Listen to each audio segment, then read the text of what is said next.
بسم اللہ الرحمن الرحیم۔ آیہ تطہیر 24 ہجری 24 ذی الحجہ 9 ہجری، آیہ مباہلہ 25 ذی الحجہ 9 ہجری۔ ایک دن پہلے آیہ تطہیر، ایک دن کے بعد آیہ مباہلہ۔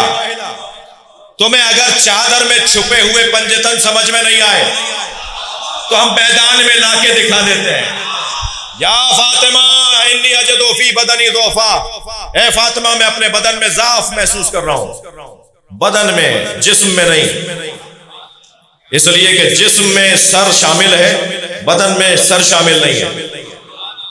ہمارے بدن پہ ضعف آ سکتا ہے، سر پہ نہیں آ سکتا، ہمارے ذہن پہ ضعف نہیں آ سکتا۔ میں اپنے بدن میں ضعف محسوس کر رہا ہوں، مجھے چادر یمنی لا کر دے دو۔ بی بی نے چادر یمنی لا کر دے دی۔ سرکار نے چادر تانی لی اور آرام کر رہے ہیں کہ امام حسن تشریف لائے۔ کہا اماں مجھے نانا کی خوشبو آ رہی ہے۔ اب یہ خوشبو نبوت کی ہے اور شامہ امامت کا ہے، اسے سونگھنے کے لیے خاص شامہ چاہیے۔ کہا مجھے نانا کی خوشبو آ رہی ہے۔ فرمایا تمہارے نانا چادر کے نیچے ہیں۔ فرما دیتی نا کہ آرام کر رہے ہیں، فرما دیتی کہ بدن میں ضعف تھا، استراحت کے لیے آئے ہیں۔ یہ کیوں نہیں فرمایا بی بی نے؟ بی بی بھی جانتی ہیں یہ جائیں گے تو ضعف دور ہوگا۔ اچھا کچھ دیر کے بعد امام حسین آئے اور یہی سوال کہ مجھے نانا کی خوشبو آ رہی ہے۔ فرمایا تمہارے بھائی کے ساتھ چادر میں ہے۔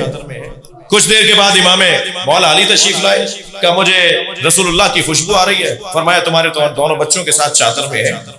اچھا چادر نبی پر تھی تب پوری اتری۔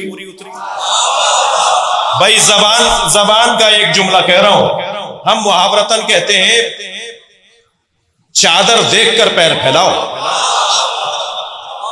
ہم محاوروں میں کہتے ہیں کہ بھائی جتنی چادر ہو نا اتنے پیر پھیلاؤ، چادر دیکھ کر پیر پھیلاؤ۔ یہاں پر چادر کیسی ہے؟ جو ایک آئے تو اس پہ پوری، دو آ جائیں اس پہ پوری، پانچ آ جائیں اس پہ پوری۔ بھائی نبی مکرم کی چادر شب ہجرت لی تھی علی نے، علی بھی پیر چادر دیکھ کر ہی پھیلا رہے ہیں۔ فضائل جو سننے آئے تھوڑا سا اپنے آپ کو آمادہ کریں، تھوڑی گردن ہلاتے رہے تاکہ میری بات بھی آگے جاتی رہے۔ بات یہ ہے کہ جب چادر میں آ گئے نا تو بی بی ام سلمہ نے امت اسلامیہ پر احسان کیا۔ بی بی ام سلمہ نے امت مسلمہ پر احسان کیا، چادر میں جانے کی کوشش کی۔ اگر بی بی نے چادر میں جانے کی کوشش نہ کی ہوتی جی، اور سرکار نے چادر کا کونا کھینچ کر نہ فرمایا ہوتا تم خیر پر ہو مگر اہل بیت میں نہیں ہو، تو یہ کیسے طے ہوتا کہ زوجہ ہے، بچے بچے؟ یہ بی بی کا احسان ہے ہمارے اوپر۔ فرمایا تم خیر پر ہو مگر اہل بیت، ہؤلاء اہل بیتی، یہ میرے اہل بیت ہے۔ اور پھر نبی نے دعا فرمائی، اور پھر حتیٰ کسی کو اور بھی شوق ہوا کہ میں بھی چادر میں آ جاؤں۔ جبریل نے چادر دیکھیں، چادر مادی ہے یا نہیں؟ جبریل مجرد ہے یا نہیں؟ جبریل روحانی مخلوق، چادر مادی مخلوق۔ یہ کیسے سب تصور کیا جائے گا کہ مجرد مخلوق مادی ظرف میں جا رہا ہو؟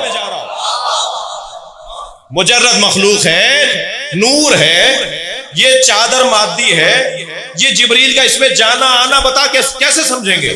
سوائے اس کے کہ مانو جو چادر میں ہے وہ بھی نور ہے۔ بھائی آپ کی سماعتیں کچھ بہتر ہوئی ہیں تو میں ایک جملہ اور کہہ رہا ہوں، مجھے بتائیے علی نے چادر دیکھ کر پیر پھیلائے یا چادر نے علی کو دیکھ کر؟ اب وہ جو ایک دن پہلے چادر میں آئے تھے، حدیث صاحب، وہ جو ایک دن پہلے چادر میں آئے تھے، سرکار نے میدان میں لا کر دکھا دیا کہ یہ ہے جو چادر میں آئے تھے۔ تو عزیزان گرامی، آیہ تطہیر کا نزول بھی عید اور مباہلے کا دن بھی عید، اور جب مباہلے کے لیے لے کر پہنچے سرکار تو کہیں تو علم لینے کی آرزویں تھیں، یہاں مباہلے میں جانے کی ایک بھی آرزو نہیں ملی۔ نہیں میری بات نہیں گئی، کہیں نہیں ملا کہ صاحب ہمیں بھی لے چلیے، اس لیے کہ کل جھوٹوں پہ لعنت کرنی ہے۔ زمین اور آسمان نے ابو ذر سے زیادہ سچا نہیں دیکھا، مگر وہ بھی نہیں ہے مباہلے میں۔ میرے مولا نبی فرماتے ہیں زمین نے بوجھ نہیں اٹھایا ابو ذر سے زیادہ سچے کا، آسمان نے سایہ نہیں کیا ابو ذر سے زیادہ سچے پر، مگر وہ بھی مباہلے میں نہیں گئے، اس لیے کہ سچا ہونا اور ہے، جھوٹوں پہ لعنت کرنا اور ہے۔ ہر سچا جھوٹے پہ لعنت نہیں کر سکتا، بہت مشکل ہے، بہت مشکل ہے کسی اور موقع پر اس مطلب کو روشن کیا جائے بچوں کے اوپر۔ لیکن اتنا ہوا کہ آپ نے فرمایا کہ بی فرماتی ہیں فلم اکتملنا، جب ہم کامل ہو گئے، جب ہم کامل ہو گئے، اجزاء کی صورت میں تھے، جب جڑ گئے تو کامل ہو گئے، اور جب کامل ہو گئے تو جبریل بھی نہیں پہچان رہے کہ کون ہے۔ یا رب ومن تحت النساء، یا اللہ اس چادر میں کون ہے، تمہیں نہیں پتا کون ہے، تم نہیں جانتے جبریل امین علیہ السلام کے کون ہے؟ عجب نہیں، آواز آئے کہ جب یہ علیحدہ علیحدہ ہوتے ہیں تو پہچاننے میں آتے ہیں، جب ایک ہو جاتے ہیں تو پہچاننے میں نہیں آتے۔ جو پہچاننے میں نہ آئے اسے فاطمہ کہا جاتا ہے، فطمت ان معرفت، جس کی معرفت ہمارے بس کی بات نہیں ہے۔ جی کیا فرمایا؟ ہم فاطمہ تو، بھائی جملہ پورا ہے، رک جائیے یہاں پر، بات پوری ہے۔ ہم فاطمہ، یہ سب فاطمہ، ان سب کی حقیقت فاطمی ہے، اور حقیقت فاطمی یعنی جن کی معرفت ناممکن۔ اسلام آباد میں مجلس پڑھ رہا ہوں، کچھ پڑھے لکھے لوگ زیادہ بھی بیٹھے ہیں، مجلس کے بعد کوئی روک لے گا کہ جب معرفت ہی ممکن نہیں ہے تو تقریر کیوں کر رہے تھے آپ؟ تو میں اسے جواب دے رہا ہوں کہ ہماری مثال تو ایسی ہے جیسے سمندر کے کنارے کھڑے ہو کر سمندر کی لہروں اور ہواؤں اور فضاؤں کو دیکھ کر اس کی تعریف کر رہے ہیں۔ ہمیں کیا پتا اس کی گہرائی کتنی ہے؟ بھائی گردن ہلاتے رہیے گا، ہمیں کیا پتا کہ اس کی وسعت کتنی ہے؟ ہمیں کیا پتا کہ اس کے اندر کیا ہے؟ اس کے اندر اترنے کے لیے تو ملک مقرب چاہیے، نبی مرسل چاہیے۔ ہمارے ہاں تو حالت یہ ہے کہ آپ ذرا سے فضائل کے نئے پہلو نکال کر لے آئیے، نئے زاویے نکال کر لے آئیے۔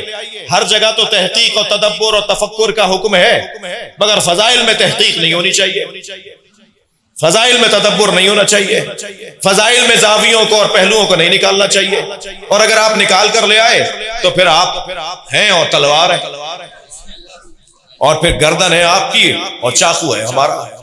جی یہ کیا بات ہوئی؟ جو سامنے کی باتیں ہیں، اب مثلا چند باتیں شاید بعض دوستوں کے لیے کوئی پیغام ہو، جو سامنے کی باتیں وہ بھی کرنے کی ہمیں اجازت نہیں ہے۔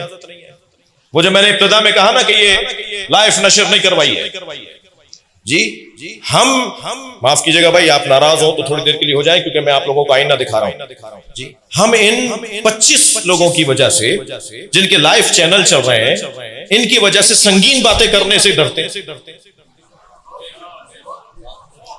گہری وزنی باتیں کرنے سے ہم گھبراتے ہیں، کیونکہ یہ لائف پہنچا دیں گے، اور جس نے کچی پکی نہ پڑھی ہو وہ میٹرک کے بعد سمجھے گا کیسے؟